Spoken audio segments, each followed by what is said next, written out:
Welcome to your Thursday edition of VPTrade Daily Financial News. We're here to keep you informed on all things finance. Subscribe now so you don't miss any crucial updates.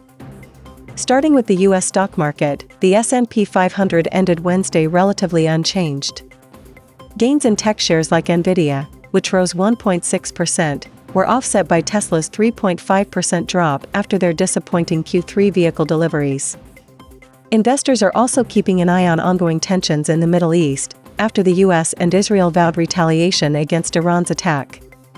Expect more market movement as US labor data is released later this week. In economic news, US private payrolls rose more than expected in September, signaling that the labor market remains resilient. Traders are now focusing on Friday's non-farm payrolls report, which could set the tone for the Fed's next move on interest rates. With odds of another rate cut sitting at 65%, markets are watching closely for any shift. And in Forex news, the US dollar is under pressure.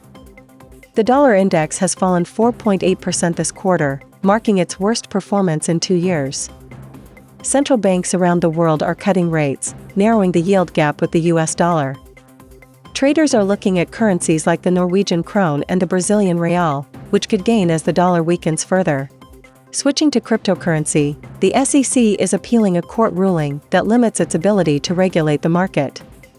This case, revolving around Ripple's XRP token, could have big implications for other cryptocurrencies like Bitcoin and exchanges such as Coinbase. As Ripple's CEO prepares for a lengthy legal battle, this case could define future regulations in the space. And finally, in commodities, gold prices remain steady, currently sitting at $2,655 per ounce. Investors are cautious ahead of upcoming U.S. economic data. Meanwhile, oil prices have surged 1% as tensions in the Middle East could disrupt supply from key oil-producing regions. The market remains on high alert for any escalation in the conflict. Thanks for watching. If you found this valuable, give us a like, subscribe below. We'll see you tomorrow for our final update of the week. Stay sharp.